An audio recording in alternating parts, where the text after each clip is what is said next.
नमस्कार दोस्तों, blood takes के आज के बहुत ही ज्यादा खौफनाक वीडियो में आप सभी लोगों का बहुत बहुत स्वागत है।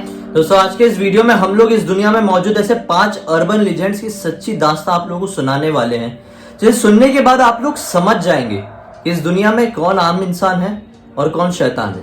क्योंकि दोस्तों कई बार ऐसा होता है कि शैतान आम इंसानों के रूप में ही हम लोगों के इर्द गिर्द रहते हैं, लेकिन हम लोग उन्हें पहचान नहीं पाते हैं। आज का ये वीडियो बहुत ध्यान से देखिए। अगर आप इंडिया के नहीं भी हैं तो ये वीडियो बहुत ज्यादा काम आने वाला है आप लोगों के। शुरुआत करते हैं पहले नंबर की कंट्री से, जिसका नाम है इंडोनेशिया। इंडोनेशिया में एक बहुत ही खौफनाक शैतान घूमता है, जिस शैतान का नाम है पोंटियानक। पोंटियानक की कहानी में दास्तां आप लोगों को बताता हूं। दरअसल इंडोनेशिया और मलेशिया के इलाके में यह मानना है कि ऐसी जगहें जो कि पानी से हमेशा भरी हुई रहती है वो जगहें हॉन्टेड हो जाती है। ऐसी जगहों पर भूत प्रेत और आत्माओं का वास हो जाता है। ऐसी जगह पर नॉर्मली हर एक इंसान अकेले में जाने से कतराता ही है। जैसे अलग अलग देशों की अलग अलग धारणाएं होती है, अलग अलग धर्मों की अलग अलग धारणाएं होती है, वैसे इंडोनेशिया की लोगों की ये धारणा है कि कभी भी कुछ भी हो जाए, ऐसी जगह पर अकेले मत जाना, सुनसान हो तो कतई मत जाना। अब मैं आप लोगों को बताता हूं, वेस्टर्न कलीमंतन नाम का कोई इलाका है। यहाँ पे कापुआस और लंदक रिवर है। माना जाता है कि इसकी क्रॉसिंग में भूतिया चीजें अक्सर होती रहती है। और यहां पर है पोंटियानक का सबसे बड़ा बसेरा। पोंटियानक दरअसल एक ऐसी तरह की आत्माएं होती है जो कि बहुत ही ब्यूटीफुल दिखाई देती है। कभी कभी ये आदमियों की भी आत्माएं हो सकती है और कभी कभी ये बच्चों की भी आत्माएं हो सकती है। ज्यादातर ये आत्माएं लड़कियों की होती है, औरतों की होती है। और कोई भी बच्चे को जन्म देने की वजह से अगर मरती है तो वो पोंटियानक बनती है। जैसे कि इंडिया में बच्चों को जन्म देते टाइम मरते तो चुड़ैल बनती है, वैसे उनकी इधर पोंटियानक बनती है। या फिर किसी की दर्दनाक वायलेंस की वजह से उनकी अगर मृत्यु हो गई तो एक बहुत ही पावरफुल शैतान बन जाती है।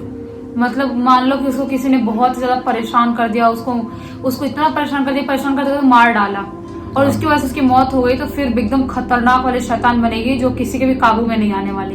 इंडोनेशिया में ये मानना है कि ऐसी शैतान दिखने में बहुत ही ज्यादा खूबसूरत होती है, लेकिन एक बार वो अपने रूप में आ गई तो बहुत ही ज्यादा डरावनी होगी। उसके लंबे लंबे नाखून होते हैं और वो अपने शिकार के पूरे बॉडी के 2 टुकड़े करके उसके इंटरनल ऑर्गन्स खा जाती है और उसका खून पी जाती है। मुझे तो बहुत ही अलग से, मुझे अभी तक लग रहा है चुड़ैल होगी, क्योंकि चुड़ैल भी वैसी ही होती है। इंडिया में चुड़ैल मानते हैं ये खूबसूरत सी दिखती है और असली रूप में आए तो गंदी भी दिखती है, लेकिन जैसे अतड़िया उसकी पूरी निकाल के खा जाती है, खून पी जाती है, वैसा मुझे नहीं पता चुड़ैल करती भी होंगी कि नहीं करती होंगी। आज के इस वीडियो में हम लोग इंडिया के बारे में बात नहीं करेंगे, इंडिया के अलावा कुछ कंट्रीज के हम लोग शैतानों के बारे में डिस्कस करेंगे। सेकंड नंबर में आता है वियतनाम का नाम। यहाँ पर द डॉटर ऑफ हुई भी हुआ कोई होगा, उसकी डॉटर का माना जाता है कि एक शैतान घूमता है। इसके बारे में मुझे कुछ नहीं पता, मैं जो पढ़ूंगा आप लोगों को बताऊंगा और साथ में हम लोग समझने की कोशिश करेंगे कि क्या है। 1934 के टाइम में एक बिल्डिंग थी, ठीक है। It was a home too, ये एक फैमिली का होम था जहां पर हुई भी हुआ, इसका नाम लेने में बड़े अलग ही है। वियतनाम के लोगों का नाम भी तो अलग सा रहता है बिल्कुल। हाँ, इसमें ये आदमी बिजनेस करता था, मतलब ये परिवार का घर बना था और उस परिवार में एक ये नाम का आदमी बिजनेसमैन था। क्या होता है कि ये बहुत ही अमीर आदमी था और इसकी सिटी में 20,000 से भी ज्यादा प्रॉपर्टीज थी। अब क्या होता है कि मेन बिल्डिंग में किसी वजह से इसकी मृत्यु हो जाती है। जो मेन बिल्डिंग इसने बनाया था, सबसे खूबसूरत या फिर सबसे महंगी बनाया होगा, वहां पर इसकी बेटी की मृत्यु हो जाती है। और फिर उसके बाद माना जाता है कि काफी सारे लोगों ने उसकी आत्मा को वहां पर देखे हैं। उसकी मृत्यु के बाद उस शहर में एक बहुत बड़ी महामारी फैल गई थी। लोग समझने लगे कि ये महामारी कुछ और नहीं बल्कि उस मरी हुई लड़की का श्राप है। क्योंकि वो मृत्यु कैसे हुई, कब हुई, ये कभी किसी को समझ में ही नहीं आया। अपने आप जवान हंसती खेलती लड़की मर जाती है और कुछ ही दिन बाद लिप्रेसी नाम की एक बीमारी होती है, कोढ़, जिसमें पूरी बॉडी खराब होने लगती है। ये महामारी पूरे उस सिटी में फैल गई थी।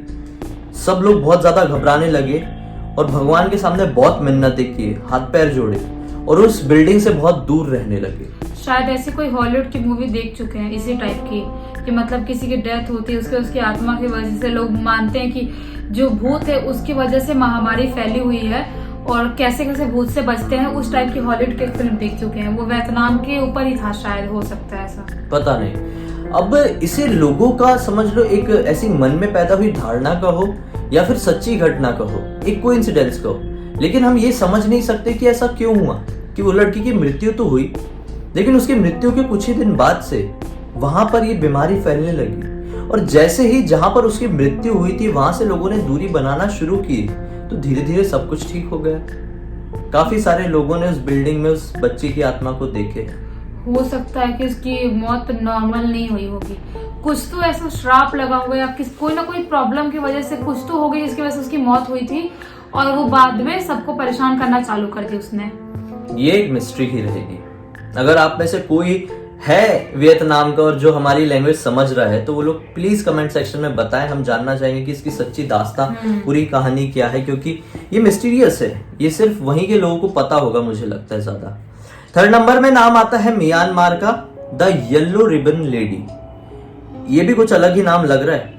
यहाँ पे ऐसा है कि ये अलग एक स्पिरिट है यार, जिसका जो म्यांमार के एज अ नट नाम से जाना जाता है इसको म्यांमार में, नट NAT।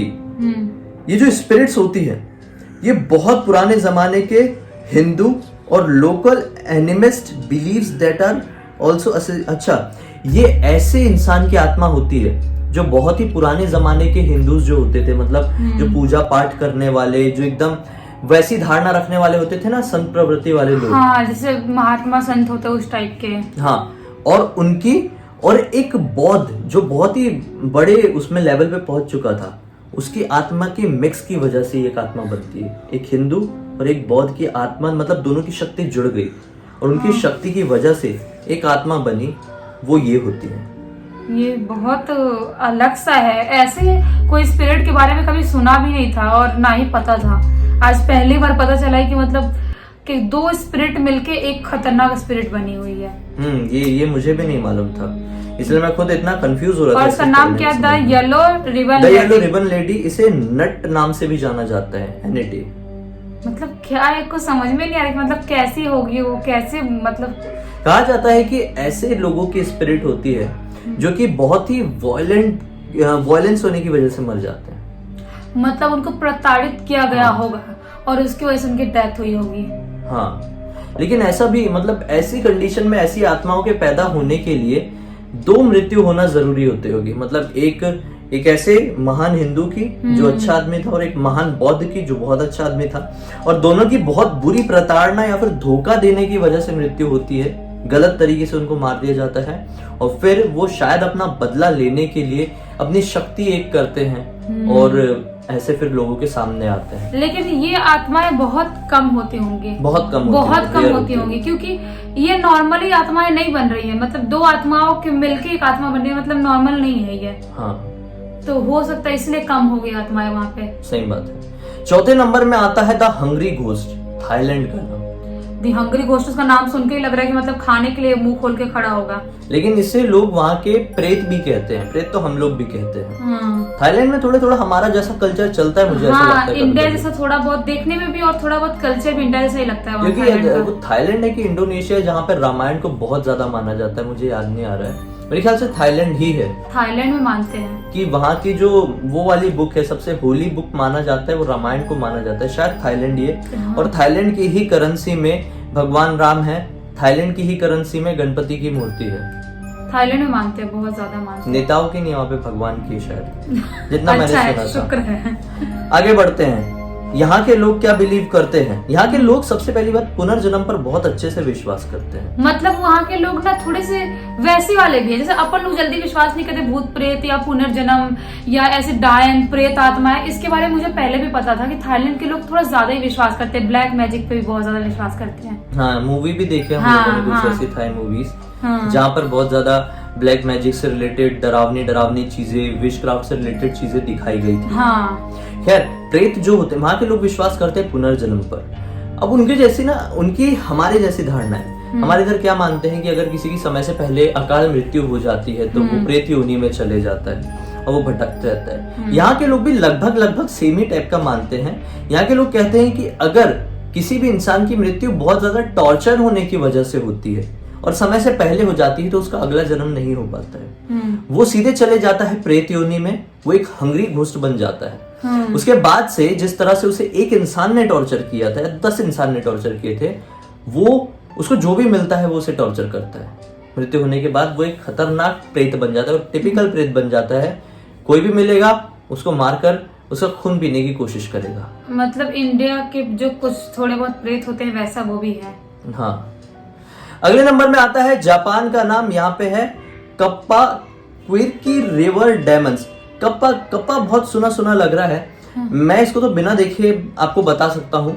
जैसे उत्तर प्रदेश और बिहार के इलाकों में हमने कई वीडियोस भी बना चुके हैं इसके ऊपर, बुड़वा के ऊपर, जिसे जल पिशाच कहा जाता है। वैसे ही जापान में ये वाले पिशाच का जिक्र है, कप्पा नाम का।